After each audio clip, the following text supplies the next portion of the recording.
The following show and its content are the responsibility of the show's producers and participants. Information related in this program is not meant to substitute medical recommendations. Before starting a treatment program, you should consult your physician. T-minus 10, 9, 8, 7, 6, 5, 4, 3, 2, 1, 0.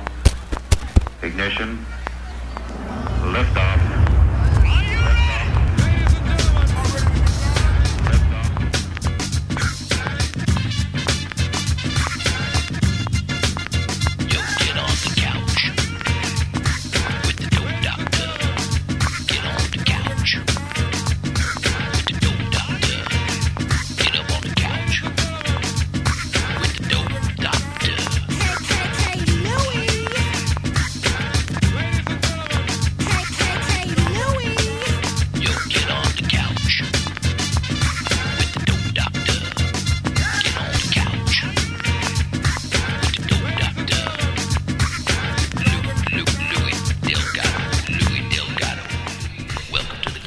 All right, welcome to the Couch Live here on WPSN99.com, home of the Problem Solving Network.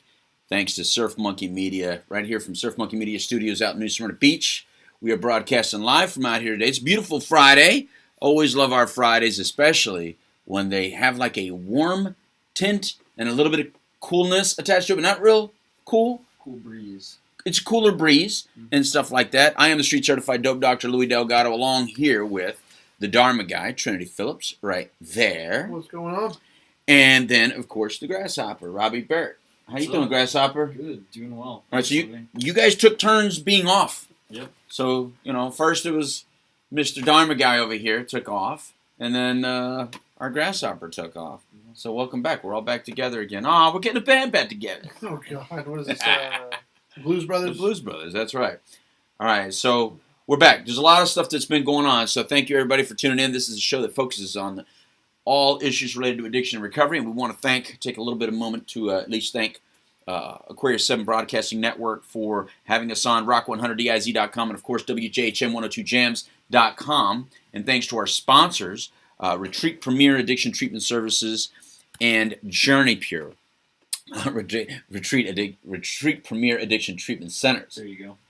God. It's a mouthful, isn't it? I'm going to get fired if I keep doing things wrong. So, yeah, Retreat Premier Addiction Treatment Centers. And, of course, Journey Pure, which has treatment centers all the way in Kentucky, Tennessee, Florida. Fantastic programs. And, of course, the Now Matters More Foundation and our own Orange County government here locally that support this program. So we're popular. We're getting there, right? It's only been since 1999, so it hasn't been a long journey. It's been a very short journey. Would you say our journey has been years. pure, though? Huh? Our journey has been pure, though. It's been fantastic. Like that, Journey Pure? Wow. That's right. Wow, he's pretty clever. Did you hear that, Journey Pure? He did a play on your name. Anyway, so, can you believe it's been 18 years? Well, it hasn't been 18 years for me. But well, I know, but the Couch Live has now been... This summer was 18 years. Summer was 18 years. I was trying to think, how long is it? I think I've been here for what? At least four or something now, maybe? Yeah, 3, so 4? you're asking a guy that didn't even know it was 18, so how am I supposed to know? It's been a while. The longer time. Right? I mean, the shorter time. I can't even remember the longer time or the shorter time or any time. Yeah, you've been on for quite a while now. Yeah. Yeah, back when I first started, it was Hoffman and Denise. Right. It was you, Hoffman, and Denise. Yeah. And I showed up, and then Hoffman, I kind of took Hoffman's spot. Right. And then it was just the three of us for a while, and then Denise decided to abandon us and go to Las Vegas, which hopefully she's doing well. And abandon us? That's right, that's what I'm sticking with. Okay. She is doing well. She is safe. I know she posted on there that she's okay. Yeah. And then I guess Robbie is now trying to fill her shoes. Oh, he's in Denise's shoes. That's right, man. Right on.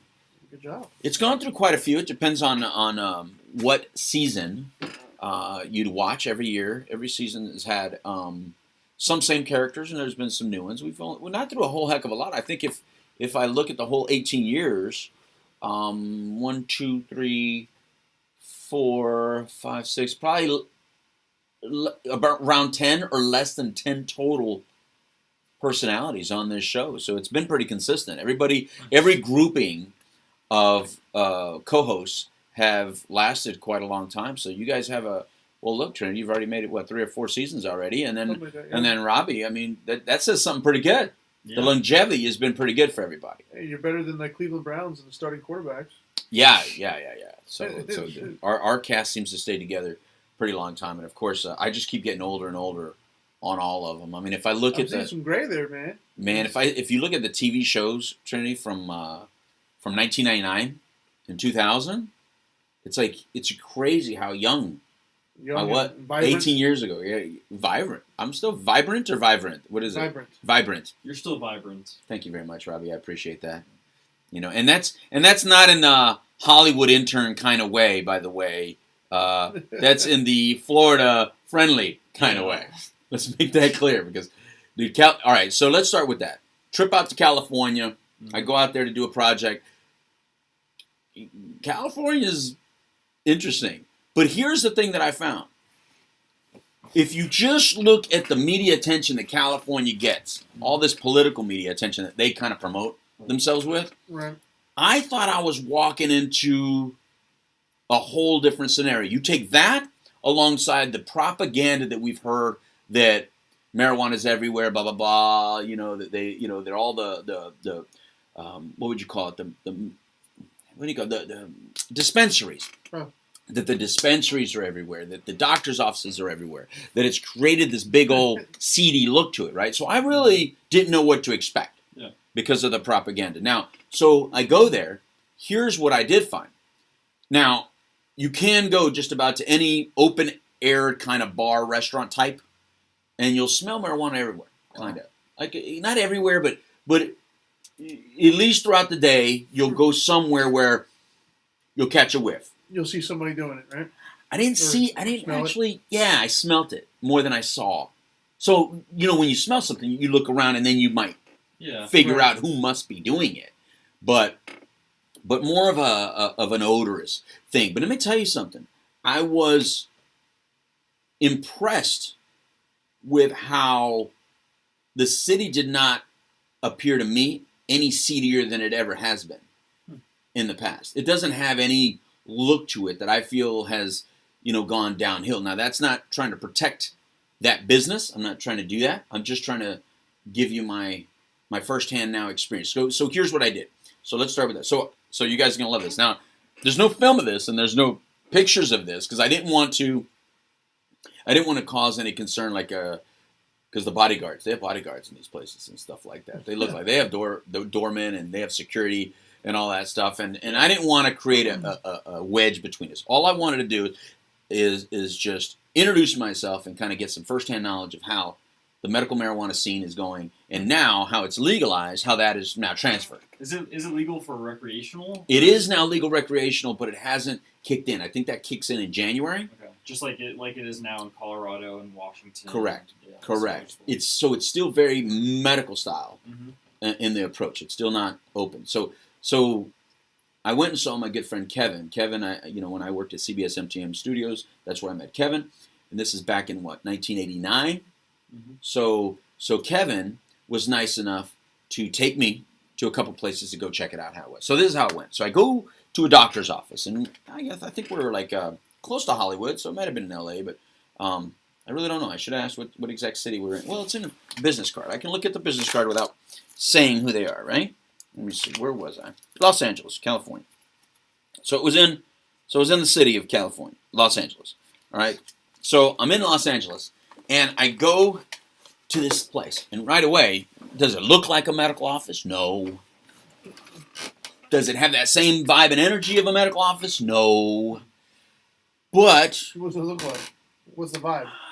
What is the vibe? I'm going to say that at the medical office that I went to, and it supposedly was one of the nicer ones, according to reputation, it was, it looked like a mixture.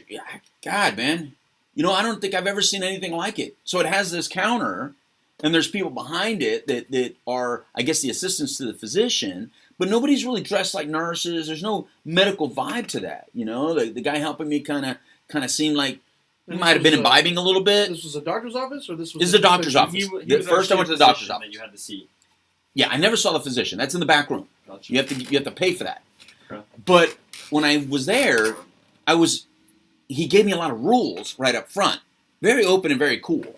So, but one of the things that he was saying was, okay, well, we don't have any marijuana here on site. Went right from jump. As soon as I started asking questions, he goes, first of all, let me tell you, we don't have any marijuana here on site. Okay. I said, okay, I'm not asking for it. I said, what does happen here? So he says, well, you get a medical evaluation here. So I started asking about the medical evaluation. At the place that I went to, it cost $45. There was others for $35. Okay. Now, you're talking about a business that when it first started, and even in Las Vegas, it was $250, $300. It's down to $25, $35, and $45 for a medical appointment. So, and all then, right. I mean, is that with or without insurance, or? No, there's no insurance. No, this is cash. All right. You pay $35 to $45, or your flexible spending. Like, people that have flex spending cards, their insurance cards, they can use those. Those are like cash. Okay. So I go, okay, so I pay $45. What happens? Well, you go back and see the doctor, and he evaluates you. And I said, well, what are the things that are kind of like how do I get the card?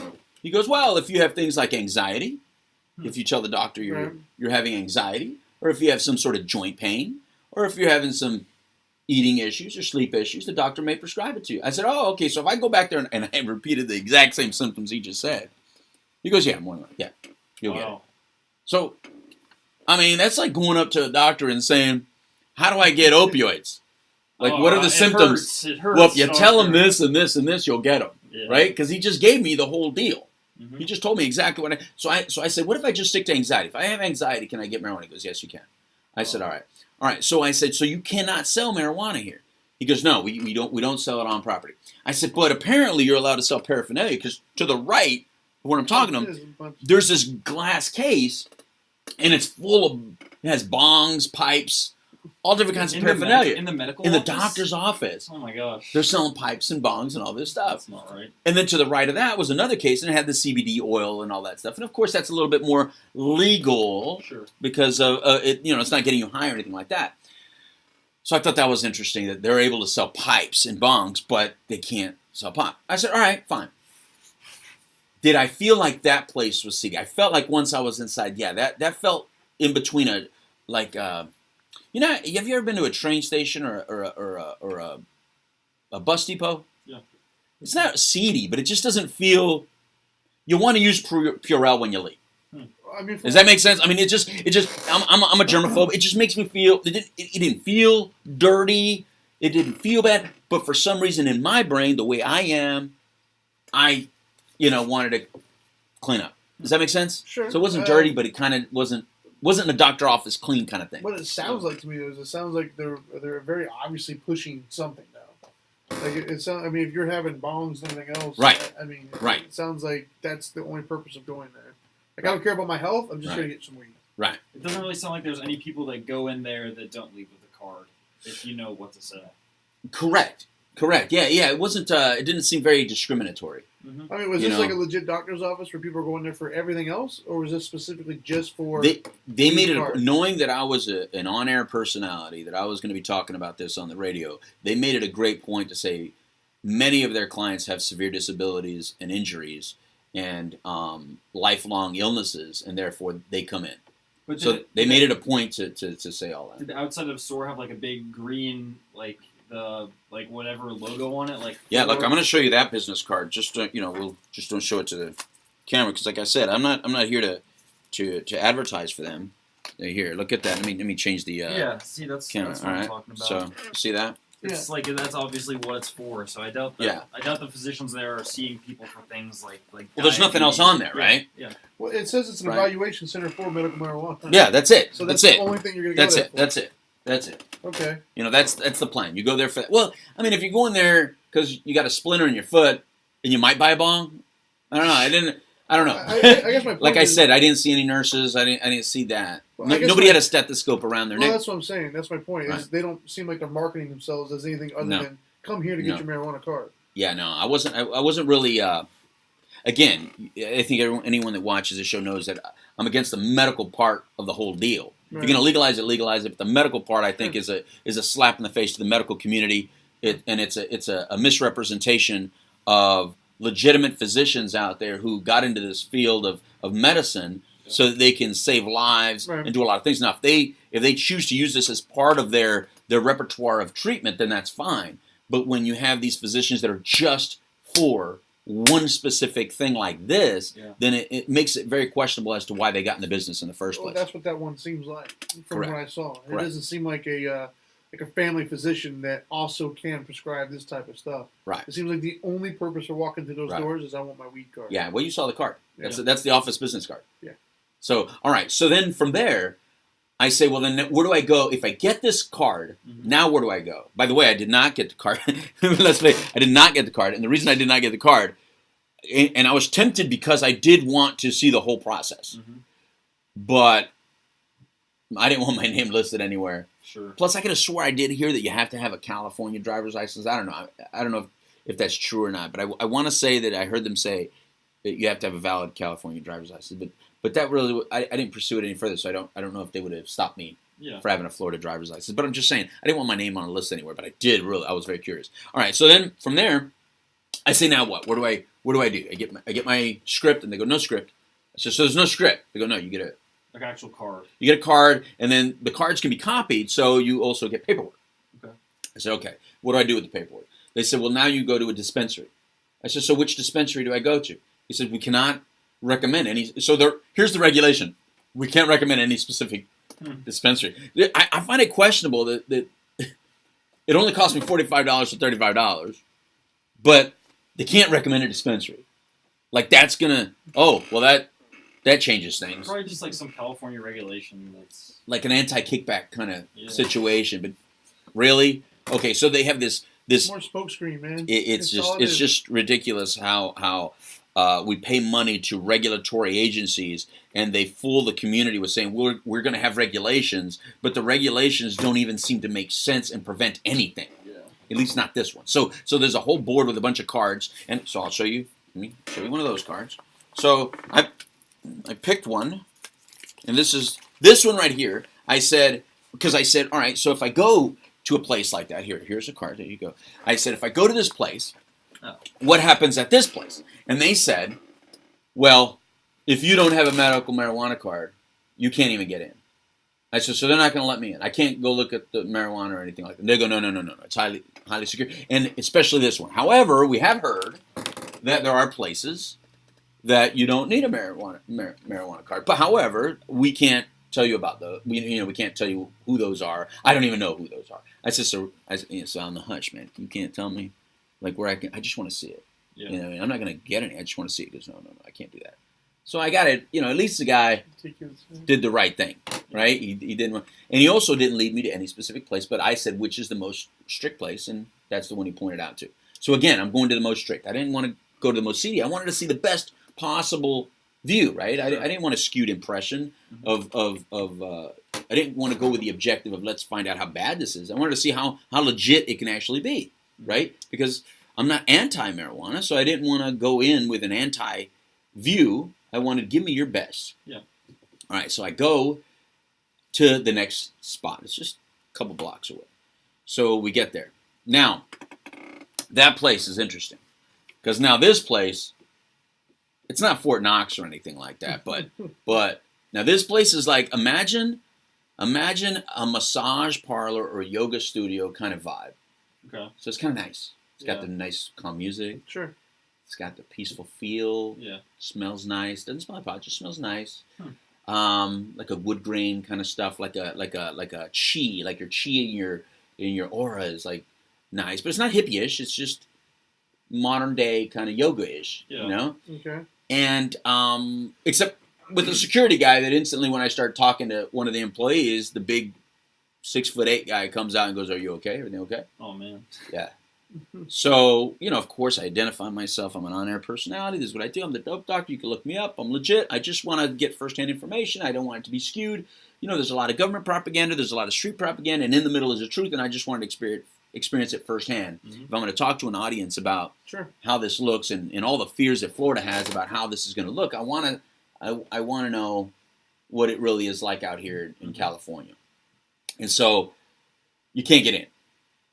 Bottom line is there's no way I'm getting in the door. However, finally, when I finally convinced them to let me speak to management, And that took a little bit. A little bit. So finally the manager came out, an assistant manager, said, hey, there's no way to let you in. Now, I'd be happy to let you in if you just go get one of those cards. Yeah. I said, so this whole thing changes if I just go get a card. She goes, absolutely. I said, well, I heard that you don't need a script. I said, so how does that work? Like when I run a re-up, because like with medication, you get a script and then you see the doctor again and get another refill, or you have like refills, right? Yeah. Automatic refills. She says, no, it's for a year. So the way it is, so you get the card and it lasts for a year, and you can come in frequently. It's for a year. So you can come in every day if you need to. You know what? That's a great question. I didn't ask about the daily thing, Trinity. I didn't think about that till afterwards. I'm sure you could go in every day. There's probably like a weight limit. Yeah, I was saying, is there like a limit of how much you can grab? I'll look that up. God, you know what? I don't know. Yeah, I need 7 pounds of this. Like an ounce or something like that, maybe. It's my personal use. Probably more than an ounce. You think more than an ounce at a time? So, yeah. But the point is that, all right, so they had told me that the doctor is the one that recommends whether you do an edible, whether you do this strain or that strain. The doctor recommends that. There's nobody on our property that recommends what's the best for you. However, and then this is where she kind of flipped a little bit, since she says our people are trained that if you tell them what your ailment is, and you tell them what the doctor said, they can point out which strain is probably better for you. I've seen, I've got friends that stay over that live in those places, and I've also, I've seen different like documentaries and news shows and things of that nature. They weren't necessarily reporting, but more like, I don't know, consumer based, I guess, And I've seen plenty of that, where somebody would walk up, and the ones that I've seen were more, I guess they were dispensaries, and they would walk in. It was like a lot of glass, a lot of wood, a lot of like wanting to look sterile kind of a thing. Right. You'd walk in. There's a ton of people behind the counter, and then you start to explain to them what your issue is, and they pull out like 4 or 5, and they say, "Well, this one gives you this. This one gives you this. If you're dealing with this, this is what they give you." So it was more along those lines. What I've seen myself. Well, I couldn't do. Yeah, I've seen that on things, but they wouldn't let me do it. Right. So like I would have to like show them a card, basically. A card. Yeah. But on top of that, you'd have to have. They said if you made some arrangements in advance, you could probably get that kind of availability to get in and everything. Like a media just thing. not on the spot. Yeah, you'd have to really prove that you're media, and it'll have to be an arranged thing with ownership and top management. But you just can't show up on the spot. First of all, I probably look like a cop. I know darn well Kevin looks like a Fed. So it probably and as soon as I said that we do work with government here, right. It was like, well, thank you very much. We appreciate your time and bye. I mean, it like shut down within seconds. But here's the takeaway. The takeaway is that they appeared to want to be legit. Mm-hmm. They give you the appearance of legitimacy. They have a lot of rules, but here's the thing with rules. It's great that you have rules, but they're very easy rules. It's like if you pay $45, apparently the rules go out the window. Exactly. Right. So. Is there really a rule? I mean, is there really a rule? That seems like the biggest rule. That's the biggest rule. The rule. only rule is have a card. After the card, all bets are off. Do whatever you want. All bets are off. Buy as much as you want. Go see whoever you want. All bets are off. And here's the weight. You can have half a pound of weed on you at any time if you have a card. Oh my God. Half a pound. That is 8 ounces. That's a lot for people who don't know. Yeah. Wow. Well, I mean, I guess if you have a disability that you can barely leave your house and you've made it the struggle to get there, you don't want to come back tomorrow or next week. Yeah. So you probably need a whole half a pound. Not only that, but you're going to like I know some people buy like medicine now that lasts the whole month or something, or lasts for a few days. Well, half a pound's going. I mean, unless you're Snoop Dogg, that should last you definitely a month, right? I would hope so. You never know. I mean, I smoked all day every day when I did it. I don't think I smoked half a pound and maybe I don't think so. I don't think so. Maybe a QP. You can also have 12 plants if you're growing. I don't know how much is in a plant. But. Right. So here's the other thing that I found is that as far as this legal thing is concerned, these doctors are not going to go out of business, yet they are going to be drastically affected. I'm sure. Oh, of course. Because you don't have to go to them once this all becomes official, once it all opens up. However, they still want to keep the medical marijuana component open, and they're still going to have rules and regulations. For instance, the place that I went to is still going to be a medical marijuana dispensary. Okay. They said, because many of our clients, again, they repeated what the other one said. Many of our clients have severe illnesses and problems and stuff like this, so we're still going to cater to them, yet at the same time have another, it's a different license, I think, for the recreational part to be able to dispense that. But they're still going to keep their higher license level or their... For what? Like, I guess maybe I'm just misunderstanding it. Whether I've got a serious ailment or a not so serious ailment, depending on how you define that, I guess. Yeah. Why would I go buy a card if I can just go down to my local store and grab it if it's completely recreational? The incentive there is if you have your medical card, you can get like discounted prices and stronger THC percents with the medical card. All right. Correct. And I think that's and plus more legitimacy, right? I mean, I guess, but I just this whole idea of making it legal and then highly regulating it, even lowering the THC and all this other stuff. Right. My problem with that is, you know, if we are on the same page as far as just make it legal, we'll do what we got to do. Because let's say, you know, I've got a medical license or whatever, a medical card, and I'm supposed to have the lower THC count. Mm-hmm. Well, what's to stop me from going to get that card and then growing my own stuff at the house and making my own high regular THC count stuff? And then if I get pulled over, how's the cop going to know the difference between the two? He's not going to know. He's not going to care. No. So I can legitimately do whatever the hell I want and just tell you, oh yeah, this is what it is. Again, it's such a phony rule. I think you're hitting on it. It's another example of just regulation to appease or to pass a law. Mm-hmm. You know, let me tell you something. When you put some regulations on something, some voters say yes to something simply because of the regulation. As a matter of fact, a lot of people I speak to, when they bring it up to me because they think I'm going to be hardcore one way or another, they say, well, as long as if we're going to have it, we're going to have it, but there better be regulations. There has to be regulations. So that word right there, you know, causes some people a shift from a no vote to a yes vote. See, when I think regulations, which I agree there should be regulations, but when I think regulations, I think much in the same way of alcohol, in the sense of you can't do it while you're driving. You can't do it while you're operating heavy machinery. You know, those kinds of regulations. There are content regulations too, though. For alcohol, you can't get more than a certain percentage. Right, there's a content. But even that, there's ways around that too, though, like moonshine, things of that nature. No, that's not a way around it. That's illegal. Yeah, that's illegal, though. You can buy moonshine in the store nowadays, man. Yeah, but that moonshine is not the same content as moonshine on the street. Correct. It's not the same alcohol content. You'll go blind. So it goes right up to blindness, and then it's all legal. Hold on. There's I'm not going to name brands, but I know there's certain like brands right now. I can walk into my local like 7-Eleven, grab an actual beer that's like 6 or 7%. One of them is almost 9% for a beer. Right. Like, whereas the other regular beers are like 4%, I believe it is. 7 and 8. And then 6. Oh, 5 point something or 5 yeah, or 6, it's low. But there's other beers out there that you can buy right now like 9%. Right. And then there's another one.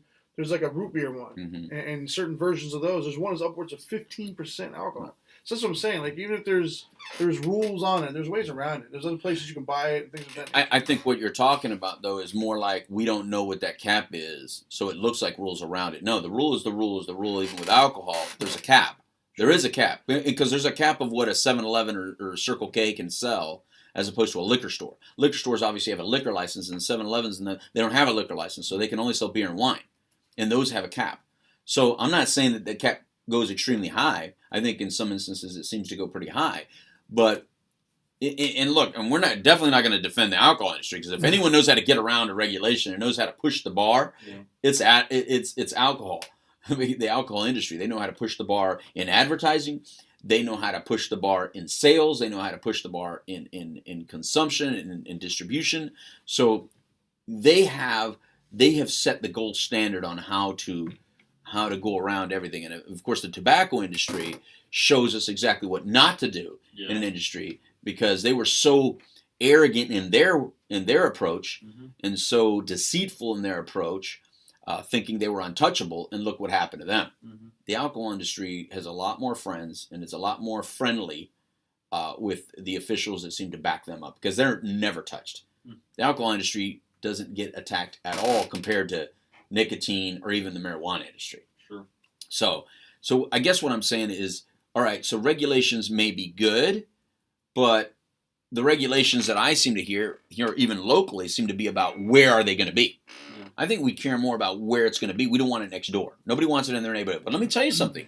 There's something to be said about having these places in nicer neighborhoods. The ones I went to were very well manicured and nice. And we're, again, the actual spot, the dispensary had a cleaner, more reputable vibe and energy, I'm sure, than the doctor's office. The doctor's office felt seedy. It felt like I was in a pill mill. Whereas the dispensary felt more, spa is the first thing that comes to my head.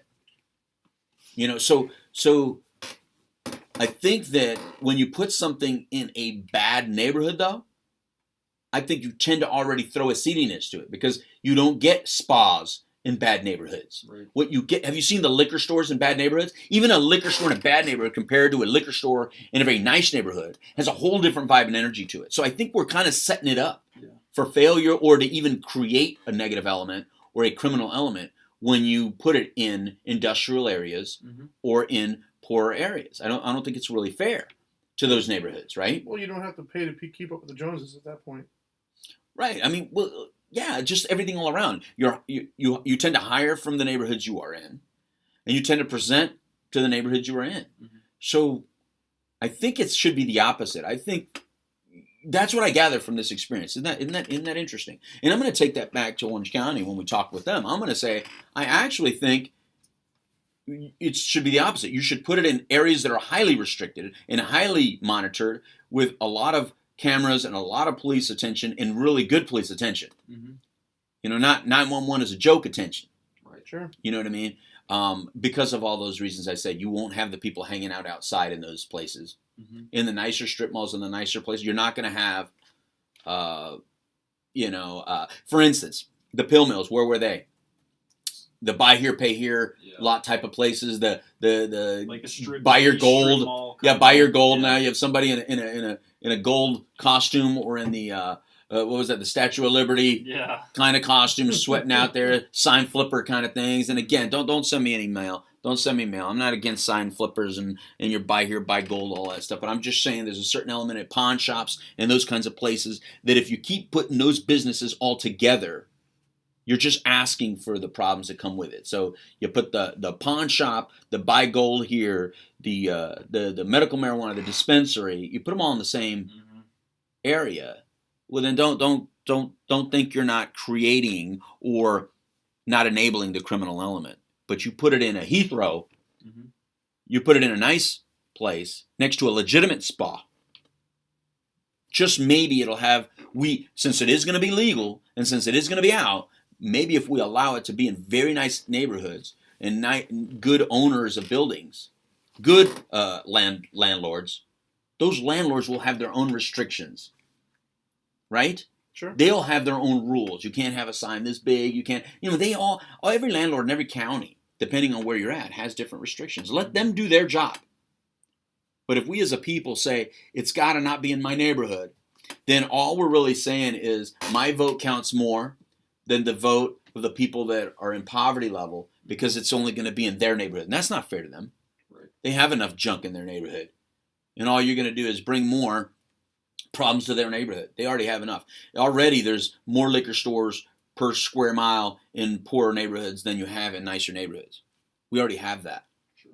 So why would we add more negative elements to those places? Nobody wants a strip club in their neighborhood, but you go to the poorer neighborhoods, oh yeah, you can build as many as you want there. That didn't make that neighborhood any better.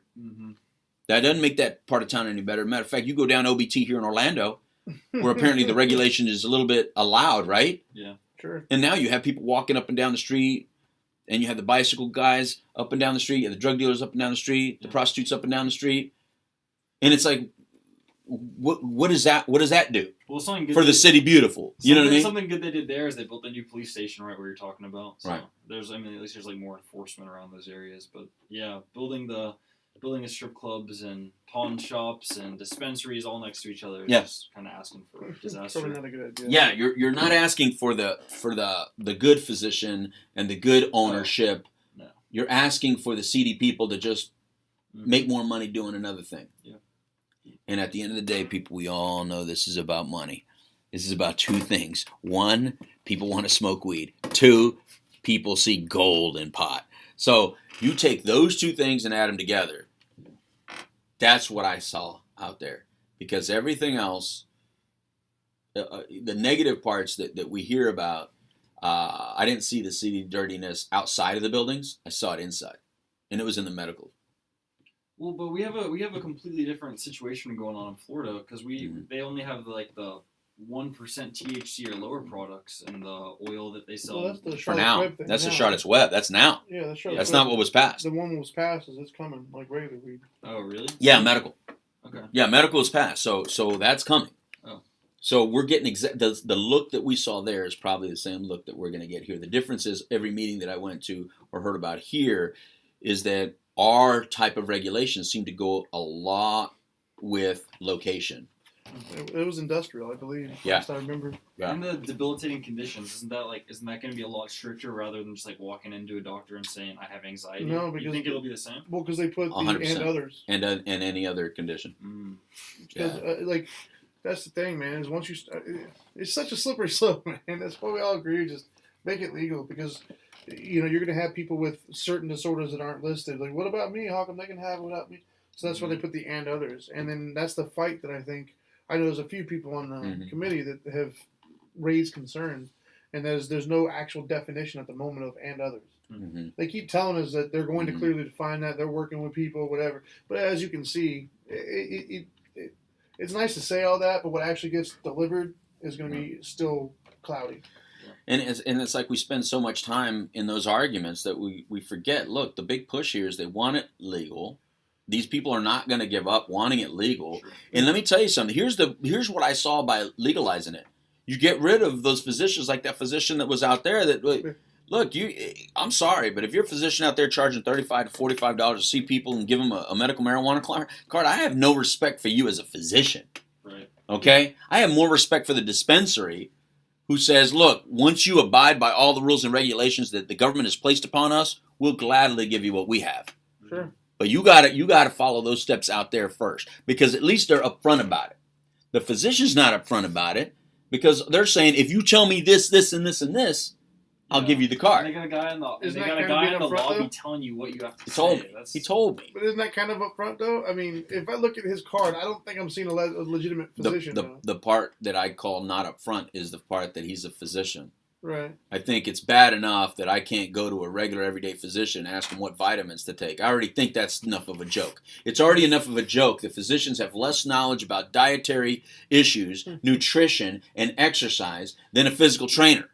Can you say that already bothers me. Can you say that again? No, I know. I'm speaking to the choir here. But it already bothers me that the physicians know less about dietary nutrition and exercise than a physical trainer. Yeah, the information that they have is antiquated at best. Right. So this would be just another layer of, God, man, are we going to dilute our physicians anymore? Are we going to promote negative physicians anymore? Can we continue? I mean, all this does is puts millions of dollars in the hands of really crappy individuals who claim to be physicians. And then so all these great physicians are put in the same boat. It's like rewarding the bad behavior. We're rewarding the negative. Well, Imagine rewarding negative law enforcement. Well, I would say... I mean, we don't reward negative law enforcement. We're in this battle right now trying to separate the good law enforcement from negative law enforcement by putting all these things in place, all these agencies putting different testing in place and different evaluation techniques in place so that they get better hiring on the front end so they don't have to deal with these individuals who may have issues later on in life in the field. Mm-hmm. So, I mean, why isn't the medical community doing more on their side? And why aren't we more upset about that? We got people kneeling to go against negative law enforcement. Where's the kneeling to protect us from these physicians? See, that's you know what I mean? There's physicians out there killing our loved ones by not regulating themselves. But we as a society, though, man, I mean, kind of in a roundabout way, I guess, I've noticed just because I am a trainer in that world, and I've had discussions with people about this topic numerous times, about the nutrition and doctors and whatnot. Right. We as a society seem to put our physicians on such a pedestal, though. Mm-hmm. Like we seem to put them up as if they can do no wrong. They're these amazing saints of people. Mm-hmm. And on one hand, I get that. Like if somebody's going to dedicate their lives to being able to save my life or my children's life or something, you're a special kind of a human being. Right. But they're still people. Right. They're still humans. Mm-hmm. And I can totally understand just from doctors that I've known personally as friends, you feel almost compelled at times. I can feel like if I was a doctor And if I'm trying to do the quote unquote right thing and have my practice and try to help people, and then I get bombarded with stuffy noses all the time and insurance companies that won't pay, and I'm working 10, 12, 14, 15 hours a day. It doesn't seem very, it's kind of like a thankless job. But then I got a buddy who's just basically selling weed out of his thing, and he's making money hand over fist. I can see the compulsion there to go that direction. I can see them saying, screw it, I'd rather go over here. It's less headache, there's more money, I got all these bills I got to pay off. I don't have to deal with the stuffy noses who people complain about everything all day. It's a weird balance, I guess. But I can see how we're kind of pushing them in that direction, though, too. Right. Because on one hand, we don't appreciate them, the doctors, because we call them all the time over stupid things, and we question them, and we argue with them and stuff. But on the other hand, we put them way too high esteem, though. A doctor said this. We don't even contemplate the idea that it could be a crappy doctor. Well, let's back up just a little second. No, but let's back up just a tad, because you and I both know that when someone brings up a sentence like that, my doctor said, typically, it's only because it validates the point that they wanted to hear in the first place. We use doctors to validate our points, because when a doctor says something contrary to what we believe, we go to another doctor, or we go to a friend that says, my friend went to Europe, and in Europe they found this treatment, so my doctor said there's no cure, but in Europe they have it. So we only listen to doctors when they give our point, or when they validate our point. The elderly, on the other hand, listen to their doctors very differently than my generation and below. Yes, what I'm referring to is, to me, the things I've personally encountered are either or. We either completely trash them and don't respect them and don't listen to their opinion, or we hold them in way too high esteem. And what I mean by that is we'll take the nutrition thing. You know how many debates I've gotten into with people who their doctor told them to eat a certain thing or to do this or do this, and they think that word is gold. But you just said you're proving my point. Huh? You're proving my point. They want to eat that. Yeah. They don't want to listen to you. No. The point is they want to eat. I'm telling them they can eat cake and stuff. I'm telling them that certain things don't affect their blood pressure the way that the doctors are telling them. But they just think that because a person has a doctor or a PhD on their name, they know everything about nutrition. They just assume you're a doctor, you're educated. No, doctors aren't educated on nutrition. They don't have, there's no mandatory classes for that. I see what you're saying. They just assume because you got a PhD, you know what you're talking about. They don't realize MD, whatever. They don't realize that you're just because you're a doctor doesn't necessarily mean you know everything that you're opening your mouth. What about the Dr. Oz says? Dr. Oz is an idiot. Oh. Quote me on that one, please. Well, He's an idiot. You can look into that. Dr. Oz is an idiot. Everybody in the views and opinions by Trinity. Everybody in the fitness field laughs at that dude because the stuff he puts out is garbage. He was just in a lawsuit not too long ago for some vitamin that he was promoting that didn't have any of the stuff that they said it did. For real? He's a fantastic surgeon. Amazing surgeon. I think he's a heart surgeon if I remember correctly. He should stick to being that. When he starts trying to go out there and tout all these other things, he's been proven wrong so many times. Wow. He's the laughingstock in this industry. So you think about Dr. Oz the way I look at Dr. Phil? Probably. Probably. I think another good point that kind of like goes in with the nutrition is we're so focused on like the biomedical model, which is all about like fixing a problem once it happens. Like you're depressed, let's take some antidepressants. Right. It's not focused on the actual prevention and like what you should be eating on the forefront. Like that's not taught in medical school at all. And it's laughed about, to be honest with you, because if you go to your doctor and you're telling them about the kind of vitamins that you take, if it's outside of A, B, C, and D, and E, if it's outside the initial alphabet, they look at you like it's ridiculous. They think you're talking witchcraft. They're like, oh, who told you that? If you tell them you read an article, if you tell a doctor you read an article, that you talk to a nutritionist, that you talk to somebody that's in a different field than them, if you talk to them, if you use the words holistic, they look at you like you're an idiot and they think you don't know what you're talking about. Well, I kid you not, but this is from the typical doctor. This is a good friend of mine who's a doctor, a general practitioner, and amazing at what he does. Like amazing. I've trusted my children with him before. Probably not. I don't know. All right. But I trusted my children with him. I've sent other people to him. Amazing what he does, right? Okay. And he, as a friend, we were working out one time. I used to train him, and he told me flat out, in all his years of medical school, he had a 1-hour optional course on nutrition. Right. Yeah. That's it. Same with addiction. A 1-hour optional course. Right. And so if you're already going to school for X amount of hours for 8 years and you're optional, what you're hearing is, oh, I'm not going to that. Wow. And not only that, I do this for a living, and I can't teach you everything nutrition in an hour. There's no way. It's impossible.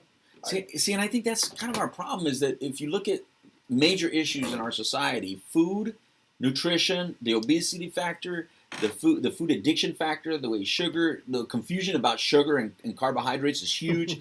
And then you take addiction as well and look at the dependency issues that we're having. And we know that physicians do not get trained in either of those two things, which are two of our largest, biggest problems in the United States. But average people don't know that. Why are physicians not trained in two of the largest problems that the American people need issues? And those open the doors for all those side hustles and side businesses that do get us. Yeah. You know, you just put weight loss on something and you'll sell millions of dollars. Yeah. Open up a treatment center that says we have a cure for addiction. That idiot in Malibu saying I have a cure for addiction, he can make millions of dollars. He relapsed.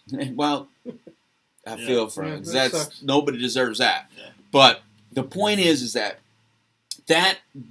bothers me. Mm-hmm. And so that's what bothers me about this medical marijuana issue is not the fact that we're talking marijuana, but the fact that we're putting the word medical on it. Yeah. The moment we put the word medical on it, we already know they have been unable to regulate themselves. Sure. Unable. The pill mills should have never happened. Physicians let that happen. But that's what I mean. But they had to write the scripts. We have millions of people addicted to heroin today because of crappy doctors and people that didn't know how to handle the power that they had, which is the power of the script. The mighty dollar was bigger than that Hippocratic Oath. Is that how you say it? Hippocratic Oath? Did I say it right? Yeah. All right, good. So if you're going to legalize marijuana, all I'm saying is if you're out there and you're considering how do we vote on this or what should I think about this, listen. Already more than 50% of the population has no issue with this particular drugs, but with this particular substance and drug, but we all have issue with kids taking it. Okay. We all have issue with young people taking it, right. Or doing it. So let's focus more on positive messaging and branding and not put so much coolness onto it or not let it be such a culture. Let's focus on how to deculturize. Sure. If that isn't a word, that really should be a word, by the way. Deculturize sounds pretty cool coming out of my mouth. But we have to deculturize this drug because it has too much of a phenomenon. It's too much of the cool factor, the mystery. Because all the cool rappers all the cool people are doing it. You know what I mean? And it's almost like and again, Trinity, this is not about you. But it's almost like the tattoo phenomenon, right? So we put so much emphasis on how dirty it was and how these normal people don't get it, and you have to be like that. It created this phenomenon of everybody getting one, So now it's more the norm, and so now who doesn't have a tattoo? What younger person from under 30 years old, between 30 and 18, No. Well, no, there's a lot of people that don't, but there's more people that do. Sure. There's a lot more people that do in this next generation than ever before. Sure. And the whole thing was because we created that subculture of it. Now, it was already created and it should have already been created. It's not a big deal. You want to put a tattoo on your body? Great. Some of it's so artistic and cool. It's awesome. But there's certain other people that have done it, and it was covering up other pains that they had and other issues they had. And you know what? If we would have taught them journaling and conversation and communication and empathy and compassion and acceptance of self and acceptance of others, they would have delayed when they would have gotten that tattoo and what types of tattoos they would have gotten, and they would have been heard. And some of them just needed to be heard. I'm not saying that tattoo was an issue, but there's a lot of people that are suffering with different pains, and that's why they jumped into that. It wasn't about the artistic expression. It was about nobody's listening, and this is the way that I'm going to express myself about this world and how I feel about this world. Very different vibe, right?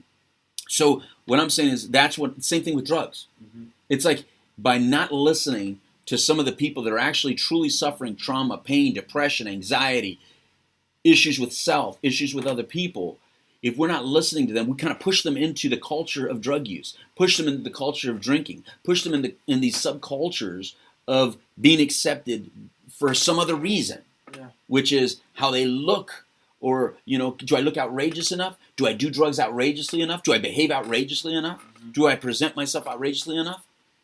We kind of push that. Yeah. You know what I mean? There's no secret of why Metallica is awesome to me. You know what I mean? There's no secret. the angst and the anger and the vibration that does in the deepest parts of my bones goes right to the adolescent inside my head, and I say, yes, this is awesome. Let the Bodies Hit the Floor was another song that was out there that you just listen to that part of that song. The lead singer that died from an overdose. Oh my God. And the lead singer that died from an overdose in the band. We have to listen. We have to listen. Yeah. But we're always speaking. And so instead, on this particular issue, this medical marijuana issue, I encourage us to listen. Mm-hmm. Just listen. And if you listen, you'll hear that there's a lot of individuals out there that just want the freedom to make their own choice. And I have no problem with you making your own choice. It's up to us as not only adults, but adults in systems to then create the right regulations that keep not only them safe, but other people safe. And I think that's where the focus needs to be. Instead of trying to figure out, hey, you go over there, and if you're out of sight, out of mind, you don't exist, or to call you stupid or lazy or deplorable. There's a word that we never even said until this year. But there's too much name calling and lack of compassion to people that believe differently than you.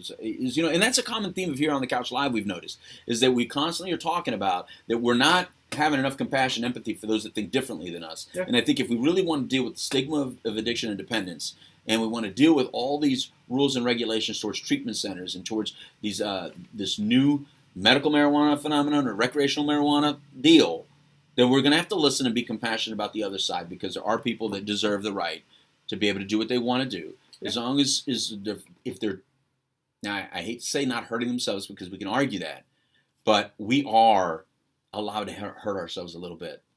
I have the right and freedom to hurt myself a little bit. And if you want to identify all the things that hurt me, then we're going to try to illegalize potato chips and chocolate, and that's never going to happen.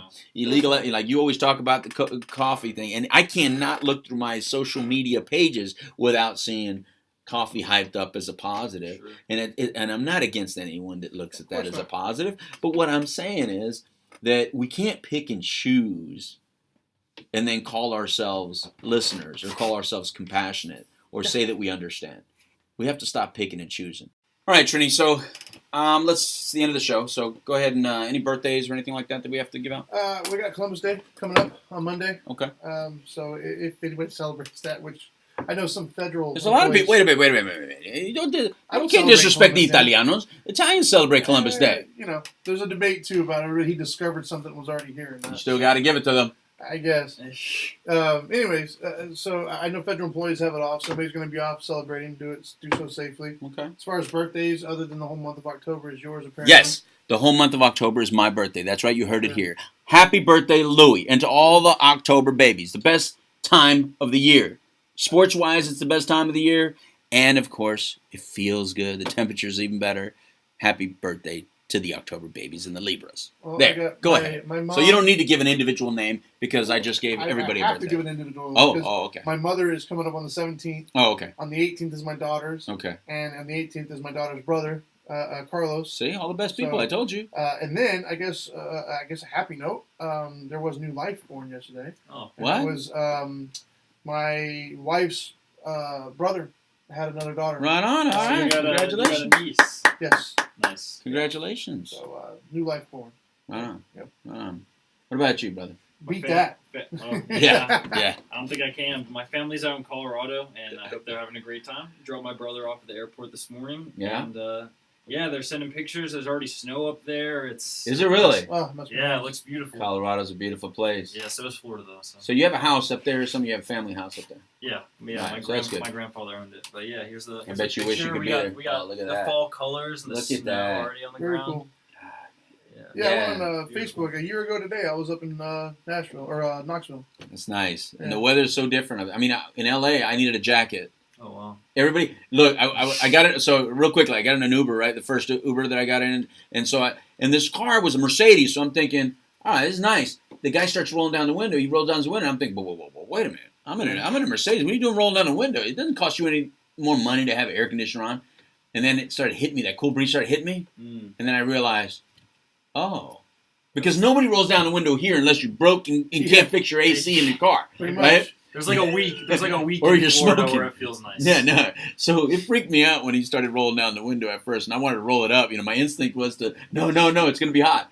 But that cool breeze hit me, man. Let me tell you something else really nice. All right. So anyway, so let's thank all of our sponsors. Okay, first of all, thanks Surf Monkey Media for having the studios and the Problem Solving Network and WPSN99.com. Thanks for everything that gets done there.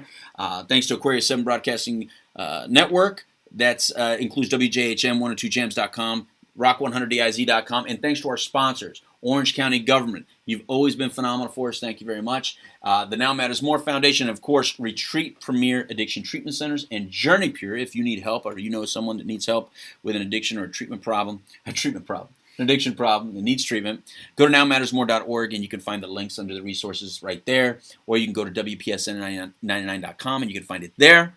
So thank you very much to them. And of course, that's it. Thanks to you and the Facebook Live people and all the people that watch the YouTube channel. Anyway, adios amigos. It's time for a taco. Goodbye.